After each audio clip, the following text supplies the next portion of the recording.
Olá, eu me chamo Priscila, sejam todos bem-vindos ao canal Trechos da Fé.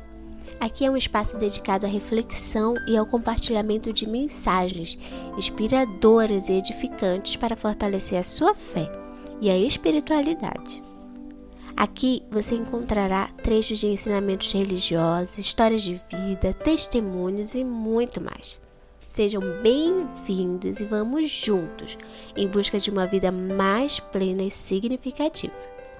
Desde o início do livro de Daniel, vemos em marcha o grande conflito entre o bem e o mal, entre o culto pagão e a adoração ao verdadeiro Deus.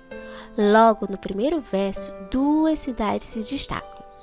A cidade de Jerusalém, a capital do povo de Deus, e a cidade de Babilônia, a capital idólatra que representa a sede do poder que se opõe a Deus.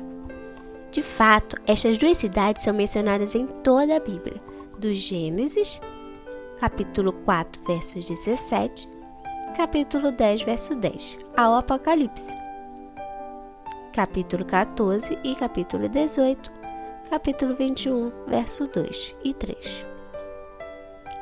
E podemos ver a intensa luta entre a luz e as trevas, a verdade e o erro em cada momento da história. Aprendendo juntos. Vamos lá para a primeira pergunta. Nos diz assim: o livro de Daniel apresenta em sua introdução duas cidades em conflito. Quais são elas? Podemos ver em Daniel capítulo 1, verso 1. Verificamos que as cidades são Babilônia e Jerusalém. Pergunta 2. O que Deus permitiu que Nabucodonosor fizesse ao seu povo? Vamos ver em Daniel capítulo 1, verso 1 e 2. O cativeiro babilônico é uma prova de que o Senhor controla os acontecimentos na história e dirige seu povo. Era sua intenção que os judeus fossem escravizados pelos babilônicos, os caldeus, para abrir-lhe os olhos para as consequências de sua rebelião, de modo a poder futuramente conduzi-los a um estilo de vida melhor. Várias advertências haviam sido dadas denunciando seus pecados, mas nenhuma reforma foi vista. Em Isaías, capítulo 39, versos 6 ao 7, e em Jeremias, capítulo 25, verso 11.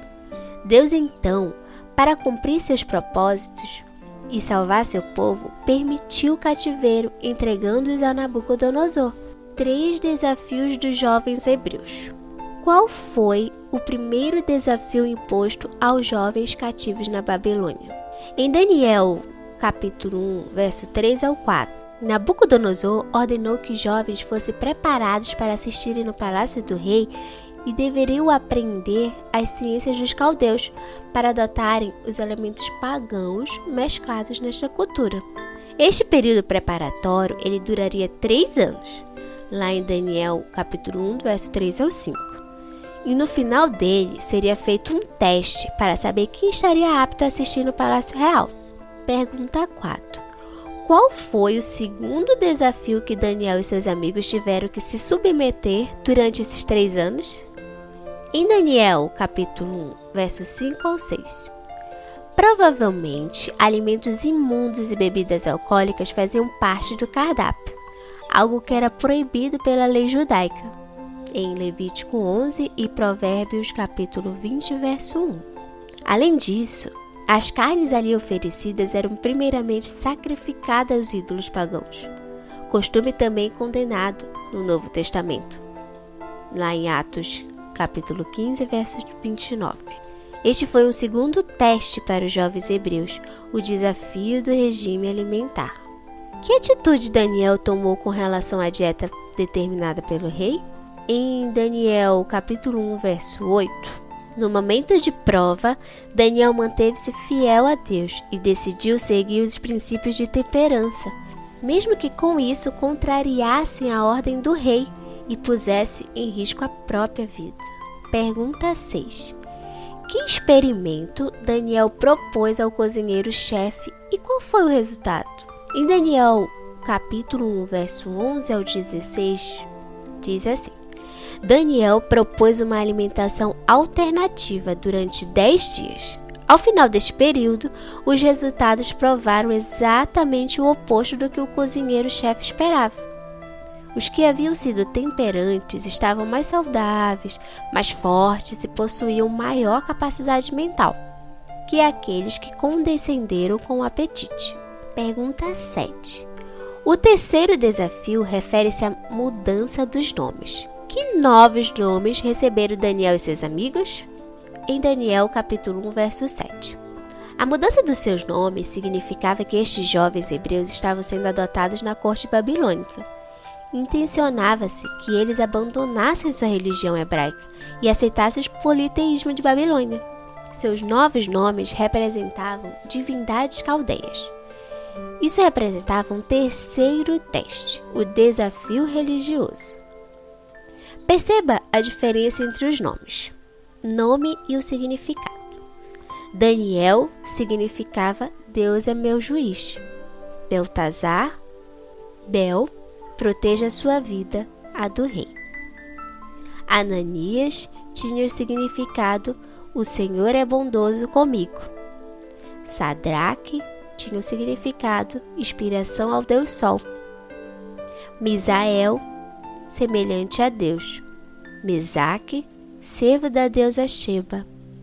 Azarias, o Senhor é meu ajudador. Abednego, o servo de Nebo. O que Deus deu aos jovens representando a vitória no conflito entre bem e o mal? Em Daniel 1, verso 17, 19 e 20. Deus concedeu a Daniel e seus amigos conhecimento e sabedoria acima de todos os outros, permitindo-lhes que assistissem diretamente diante do rei. O texto ainda mostra que a Daniel foi dada a inteligência de todas as visões e sonhos. Daniel, capítulo 1, verso 17. Isso demonstra que ele já estava sendo preparado para o exercício do ministério profético e que sentia um vínculo das surpreendentes revelações divinas à posteridade. Minha decisão. Não permitirei que elementos de minha cultura, contrários aos ensinos da palavra de Deus, sejam assimilados em minha vida. Não usarei alimentos condenados pela Bíblia, lá em Levítico, capítulo 11. Nem farei uso de bebidas alcoólicas, em Provérbios, capítulo 20, verso 1, capítulo 23, do 31 ao 35. Não me dobrarei aos ídolos modernos, mas adorarei somente ao Deus verdadeiro. E essa foi a lição de hoje.